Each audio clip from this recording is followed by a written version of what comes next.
आज भाजी बनवणार कशी रताळ्याची आणि रताळ्याची भाजी मग नेमकी कशी त्याला थोडा ट्विस्ट दिलेला आहे. त्याच्याबरोबर पुरी आहे, ती पण अर्थात उपवासाला चालणार अशीच आहे. तर ही भाजी आणि पुरी अशी बनव की ही टिकेल, म्हणजे प्रवासात जरी तुम्ही घेतली आज सकाळी संध्याकाळी रात्रीपर्यंत मस्त खाऊ शकाल. खाणार ना?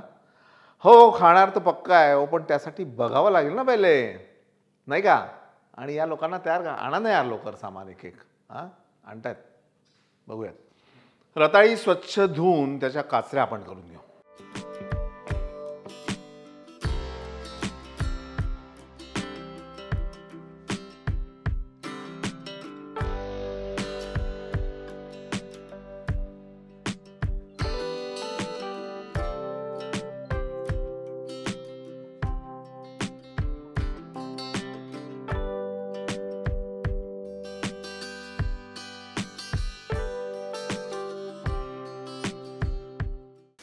चवीनुसार मीठ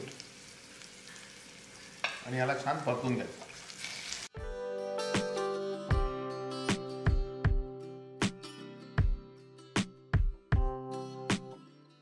चला भाजी होते तोपर्यंत पुरी तळून घेतो. आणि पुरीसाठी बघा की साबुदाण्याचं पीठ आणि अर्ध जे आहे ते वऱ्याच्या तांदूळाचं पीठ घ्या किंवा शिंगाड्याचं पीठ घ्या किंवा राजगिऱ्याचं पीठ घ्या.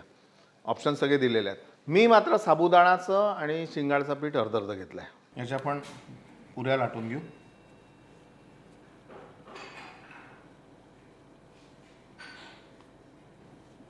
आणि पुऱ्या आपल्याला तळायच्या आहे. आणि पुऱ्या तळण्यापूर्वी आपल्याला काय वापरायचे?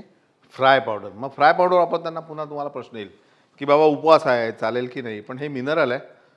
बाकी हा तुमचा प्रश्न आहे, चालेल नाही चालेल, वापरायचं नाही वापरायचं, पण शरीरासाठी आवश्यक.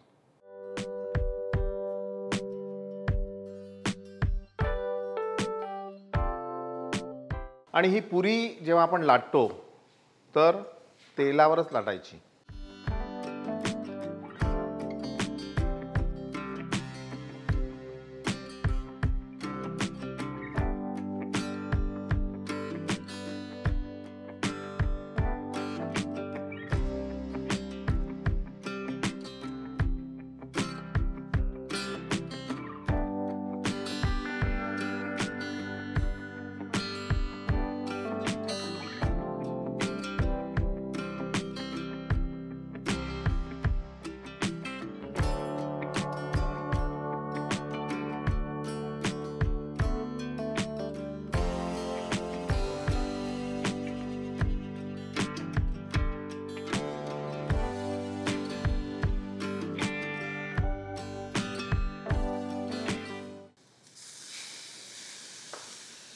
गॅस बंद.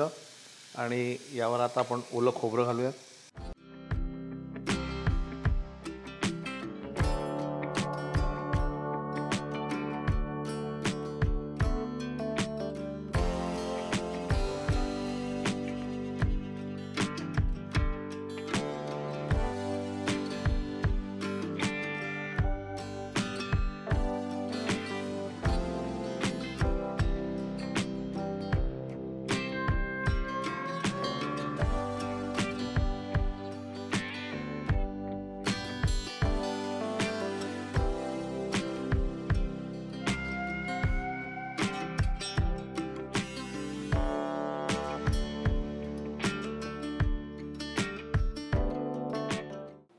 पाहत राहा मास्टर रेसिपीज.